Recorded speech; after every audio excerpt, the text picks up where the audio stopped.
여러분의 과거를 한번 떠올려 보겠습니다. 정확히 5년 전, 여러분은 연간 42,000달러를 벌며 생활하고 있었습니다.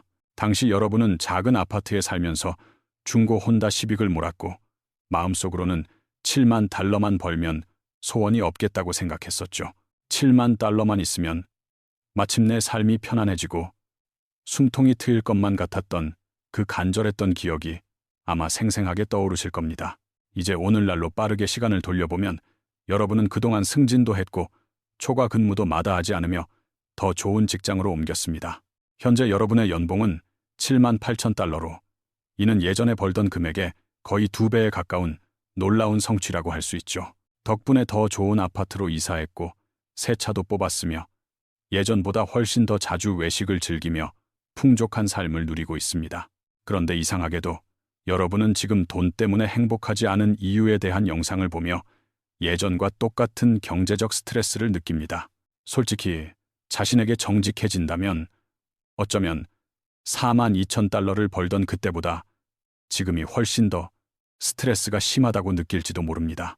더 황당한 부분은 벌써부터 머릿속으로 10만 달러만 찍으면 그때야말로 정말 편안해질 것이라는 생각을 반복하고 있다는 사실입니다. 이런 상황이 낯설지 않으신가요?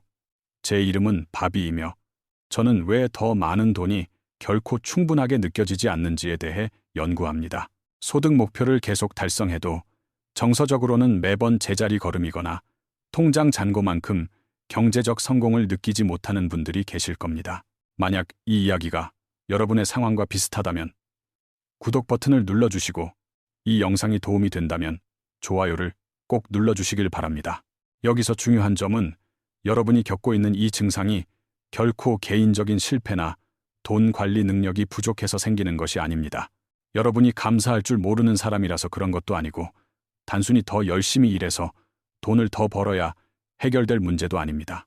여러분이 경험하고 있는 것은 인류 역사상 가장 잘 기록된 심리학적 현상 중 하나인 쾌락 적응, 즉 쾌락의 쳇바퀴입니다. 이 보이지 않는 기계가 어떻게 작동하는지 이해하게 되면 왜 행복을 향해 전력 질주해도 목적지에 닿지 못했는지 깨닫게 됩니다. 더 중요한 것은 여러분이 이제 이 끝없는 쳇바퀴에서 내려오는 구체적인 방법을 오늘 이 시간을 통해 배우게 될 것이라는 점이죠. 쾌락 적응이라고도 불리는 이 개념은 1970년대에 심리학자 필립 브릭먼과 도널드 캠벨이 처음으로 명명하며 연구되기 시작했습니다. 이 이론의 핵심 아이디어는 파괴적일 만큼 단순한데 인간은 긍정적이거나 부정적인 환경 변화에 놀라울 정도로 빨리 적응한다는 것입니다. 결국 인간은 어떤 큰 변화를 겪더라도 시간이 지나면 상대적으로 안정적인 기준점 수준의 행복도로 다시 돌아오게 되어 있습니다. 예를 들어 여러분이 복권에 당첨된다면 한동안은 세상을 다 가진 듯 기쁘겠지만 시간이 흐르면 결국 원래의 행복 수준으로 돌아옵니다. 반대로 사고로 인해 몸이 마비되는 비극적인 일을 겪더라도 일정 시간이 지나면 놀랍게도 사고 이전의 행복지수 근처까지 회복되곤 하죠. 이것은 단순한 추측이 아니라 지난 수십 년 동안 다양한 심리학 연구를 통해 과학적으로 증명된 명백한 사실이며 데이터로 입증되었습니다. 1978년 성격 및 사회심리학 저널에 발표된 유명한 연구에 따르면 복권 당첨자들은 당첨 1년 후 일반인보다 특별히 더 행복하지 않았습니다. 심지어 어떤 경우에는 복권에 당첨되기 전보다 일상적인 활동에서 느끼는 즐거움이 오히려 줄어들었다는 충격적인 결과가 나타나기도 했습니다.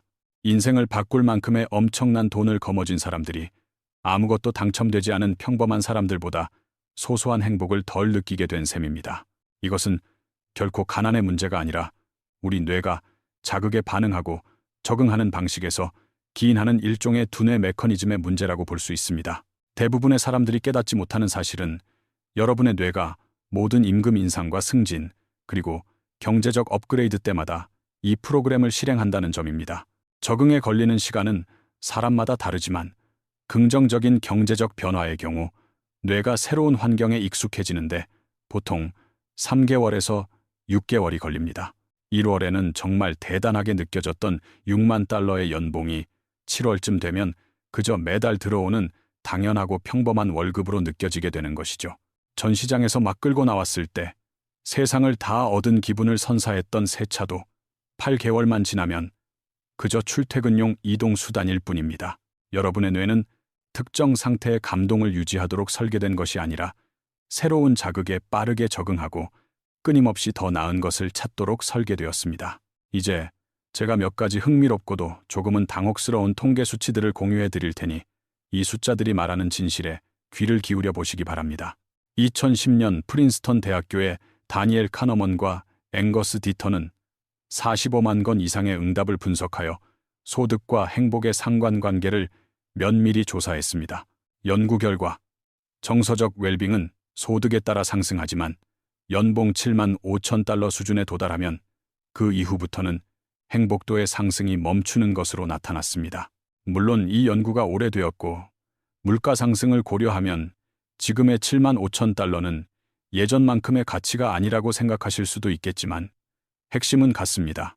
인플레이션을 반영하여 오늘날의 가치로 환산하면 그 기준점은 대략 9만 5천 달러에서 10만 달러 사이의 금액이 될 것으로 추정됩니다.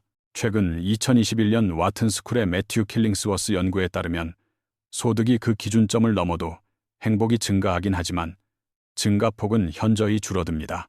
이것을 실제 삶에 적용해 계산해보면 5만 달러에서 10만 달러로 오를 때 행복이 20점 상승한다면 그 다음 단계는 훨씬 적습니다.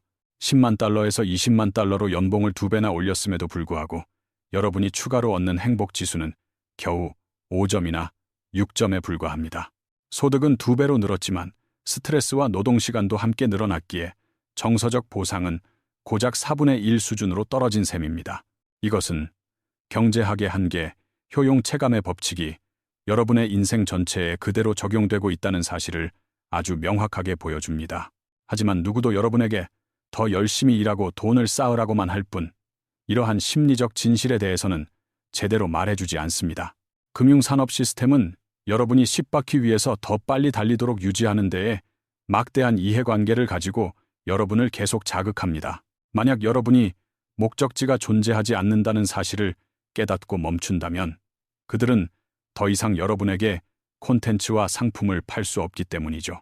이제 추상적인 심리학을 넘어 실제 여러분의 통장에서 돈이 어떻게 사라지는지 구체적인 수치로 증명해 보이며 설명해 드리겠습니다. 30살의 여러분이 6만 달러를 번다고 가정하면 세금을 제외하고 매달 약 3,900달러의 실수령액을 손에 쥐게 됩니다. 월세와 공과금, 식비 등 필수 생활비로 2,400달러를 쓰고 나면 여러분에게는 1,500달러의 여유 자금이 남습니다. 조금 빠듯하다고 느낄 수도 있겠지만 여러분은 이 돈으로 삶을 꾸려나가며 나름대로 경제적인 균형을 유지하며 살아갈 수 있습니다. 그러다 승진을 해서 연봉이 8만 달러가 되면 세후 월 수입은 약 5,200달러로 늘어나며 여유가 생길 것만 같습니다. 하지만 이때부터 소위 보상 심리가 발동하여 여러분은 더 좋은 아파트로 이사하고 월세에 500달러를 더 지출하기 시작합니다. 성공한 기분을 만끽하려 자동차도 업그레이드하면서 매달 나가는 할부금에 150달러를 추가로 더 지출하게 되는 것이죠. 바쁘고 성공한 직장인이라는 핑계로 외식 횟수를 늘리다 보면 식비 예산에서도 300달러 정도의 추가 지출이 자연스레 발생합니다. 여기에 각종 구독 서비스와 비싼 업무용 의류, 거의 가지도 않는 헬스장, 멤버십 비용까지 더해지면 지출은 걷잡을 수 없이 커집니다. 정신을 차려보니 필수 지출이 3,800달러로 불어났고 여러분의 손에 남는 여유 자금은 1,400달러로 오히려 줄어듭니다. 연봉을 2만 달러나 더 올렸는데도 불구하고 역설적으로 생활의 여유는 승진하기 전보다 훨씬 더 좁아지게 된 꼴입니다. 이것이 바로 생활 수준 인플레이션이며 여러분의 은행 계좌에서 실시간으로 벌어지고 있는 쾌락의 쳇바퀴가 보여주는 물리적 실체입니다.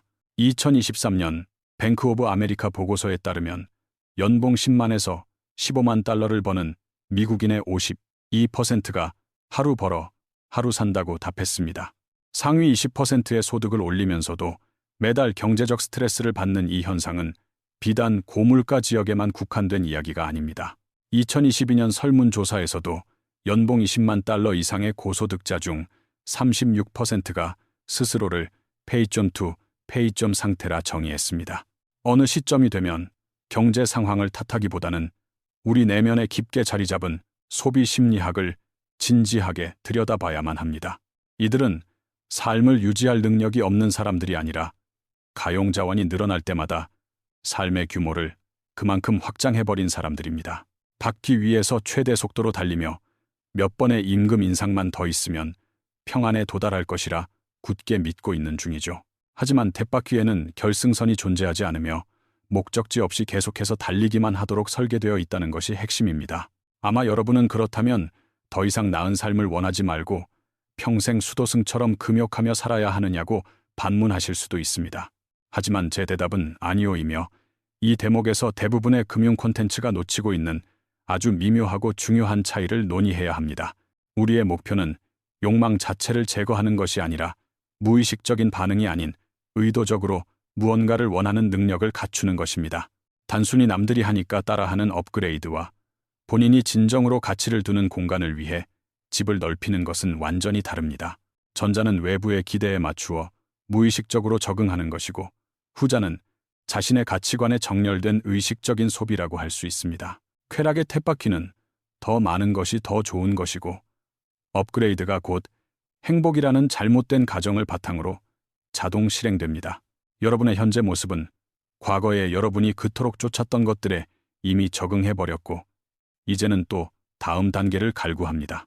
미래의 여러분 역시 새롭게 얻은 것들에 똑같이 적응할 것이기에 이 게임은 더 열심히 한다고 해서 이길 수 없습니다. 이 끝없는 경주에서 승리하는 유일한 방법은 게임의 규칙을 바꾸는 것이며 그 시작은 경험의 격차를 이해하는 것입니다.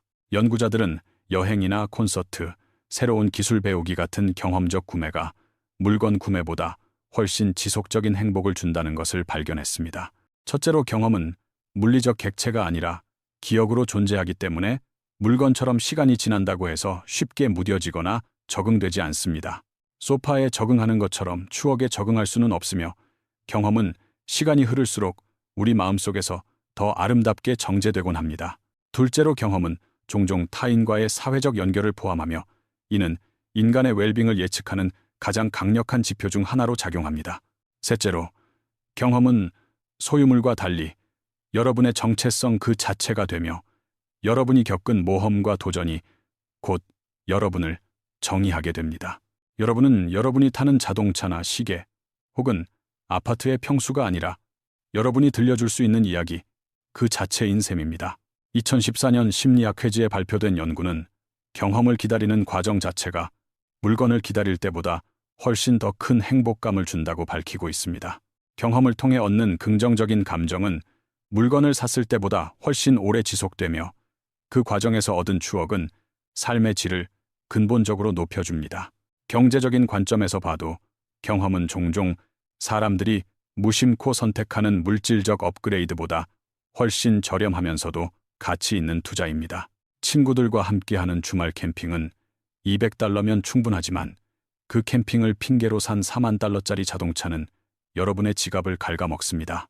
$100짜리 요리 수업은 평생 남을 기술과 즐거움을 주지만 $15,000를 들인 주방 리모델링은 3개월만 지나면 무뎌집니다. 우리는 체계적으로 행복을 덜 주는 것들에 과도한 돈을 쓰고 정작 더 큰 행복을 주는 것들에는 돈을 아끼는 실수를 범하고 있습니다. 이것은 단순한 심리적 오류를 넘어선 나쁜 수학이며 이 구조를 깨닫는 순간 여러분은 비로소 돈의 진정한 용도를 이해하게 됩니다. 여기서 더 흥미로운 사실은 거의 아무도 이야기하지 않는 하지만 모든 것을 바꿔놓을 수 있는 또 다른 탈출구가 있다는 점입니다. 그것은 바로 도착 오류라고 불리는 현상인데 이 개념을 이해하는 순간 여러분의 삶을 바라보는 관점은 완전히 뒤바뀌게 될 것입니다. 도착 오류란 특정 목적지에 도달하기만 하면 영원히 행복해질 것이라고 믿는 일종의 심리적 환상이자 거대한 착각을 의미합니다. 억대 연봉을 찍으면, 집 대출을 다 갚으면, 순자산 10억을 달성하면, 혹은 은퇴를 하면 비로소 행복이 시작될 것이라는 믿음이죠. 물론 그런 성취들이 중요하지 않다는 뜻은 아니지만 행복이 여정 속이 아니라 목적지에만 존재한다고 믿는 것이 치명적인 오류입니다. 실제 연구 결과에 따르면 인간은 목표를 달성했을 때보다 의미 있는 목표를 향해 나아가는 과정 속에서 가장 큰 행복을 느낍니다. 휴가 그 자체보다 휴가를 기다리는 설렘이 더 크고 사업을 매각할 때보다 사업을 일궈가는 과정이 더 큰 만족감을 주는 법입니다. 마라톤 결승선을 통과하는 순간의 쾌감보다 그 대회를 위해 매일 새벽 땀 흘리며 훈련했던 시간들이 사실은 더 가치 있다는 뜻이죠. 만약 여러분이 경제적 목적지에 도착할 때까지 행복을 뒤로 미루고 있다면 여러분은 지금 인생에서 가장 끔찍한 실수를 저지르고 있습니다. 행복이 실제로 숨쉬고 있는 소중한 여정을 도착하면 금세 공허해질 목적지를 위해 통째로 희생시키고 있기 때문입니다. 저는 20년 동안 경제적 자유를 위해 처절하게 달린 끝에 목표를 달성하고도 곧바로 깊은 상실감에 빠진 사람들을 많이 보았습니다. 그들을 지탱하던 목표가 사라지자 뇌는 즉시 적응해버렸고 기대했던 행복은 나타나지 않았으며 남은 것은 허무함뿐이었습니다. 그들은 뇌가 결코 지키지 않을 약속을 믿고 자신의 30대와 40대라는 가장 빛나는 시절을 통째로 거래해버린 셈입니다. 그렇다면 이제 이 정보를 가지고 무엇을 해야 할까요? 성공을 포기하지 않으면서 어떻게 이 지독한 쳇바퀴에서 내려올 수 있을까요? 첫 번째 단계는 제가 라이프스타일 앵커라고 부르는 미래의 소득 증가분을 어떻게 배분할지 스스로 약속하는 기준을 만드는 것입니다. 저는 보통 추가 소득의 70%는 투자로 보내고 나머지 30%만 생활 수준 향상에 사용하는 방식을 강력히 추천합니다. 만약 여러분이 $10,000의 보너스를 받는다면 $3,000만 소비에 쓰고 $7,000는 곧바로 투자 계좌로 자동 이체하는 식이죠. 이 방법은 무의식적인 생활 수준 인플레이션을 원천 차단하는 동시에 여러분의 소비를 훨씬 더 의도적이고 가치 있게 만들어줍니다. 두 번째 단계는 다소 우울하게 들릴 수도 있지만 사실은 매우 해방감을 주는 훈련인 부정적 시각화를 실천해보는 것입니다. 이것은 고대 스토아 철학자들이 2000년 동안 해온 수행으로 현재 가진 소중한 것들을 잃어버리는 상상을 정기적으로 하는 것입니다. 여러분의 집, 직장, 차, 그리고 소중한 관계들이 사라진 세상을 생생하게 그려봄으로써 현재의 삶에 대한 적응을 인위적으로 깨뜨립니다. 연구에 따르면 이 연습은 외부 환경의 변화 없이도 현재 상황에 대한 감사와 만족도를 극적으로 높여주는 효과가 있음이 입증되었습니다. 더 부자가 되어야 행복해지는 것이 아니라 이미 여러분이 가진 것들에 다시금 감동할 수 있는 뇌의 능력을 회복하는 것이 핵심입니다. 일주일에 한 번만이라도 5년 전의 소득으로 돌아가 고군분투하는 자신을 상상해보며 현재 누리는 것들의 가치를 재발견해보세요. 세 번째 단계는 돈이 아닌 시간을 최적화하는 것인데 안타깝게도 많은 사람들이 돈을 벌기 위해 시간을 너무나 쉽게 희생합니다. 2017년 국립과학원 회보 연구에 따르면 물건보다 시간을 아껴주는 구매를 한 사람들이 훨씬 높은 삶의 만족도를 보고했습니다. 하지만 가장 궁극적인 시간 절약 구매는 바로 더 이상 돈을 벌기 위해 일하지 않아도 될 만큼의 충분한 자산을 형성하는 것입니다. 여러분이 소비 대신 투자하는 모든 돈은 결국 미래의 어느 날 여러분의 소중한 한 시간을 사올 수 있는 자유의 씨앗이 됩니다. 4%의 안전 인출률을 기준으로 하면 $25를 투자할 때마다 매년 영구적으로 $1의 불로소득을 얻는 셈입니다. 이것을 10년 동안 반복하며 복리의 마법을 활용한다면 여러분은 평생 일하지 않아도 되는 파트타임 직업 수준의 소득을 갖게 되죠. 이제 여러분은 더 많은 물건을 사기 위해 달리는 것이 아니라 자신의 시간을 온전히 되찾기 위해 달리는 새로운 경주를 시작합니다. 쾌락의 쳇바퀴는 고대 인류가 자원 결핍 시대에 살아남기 위해 발달시킨 생존 기제일 뿐 결코 여러분을 괴롭히려는 악의가 아닙니다. 문제는 우리가 심리적 취약점을 공략하는 광고와 인위적인 풍요 속에 살면서 이 오래된 본능에 휘둘리고 있다는 점에 있습니다. 이제 쳇바퀴에서 내려와 스스로 만족할 수 있는 숫자를 정하고 끝없는 질주가 아닌 자신만의 속도로 걷는 진정한 성공을 누리시길 바랍니다.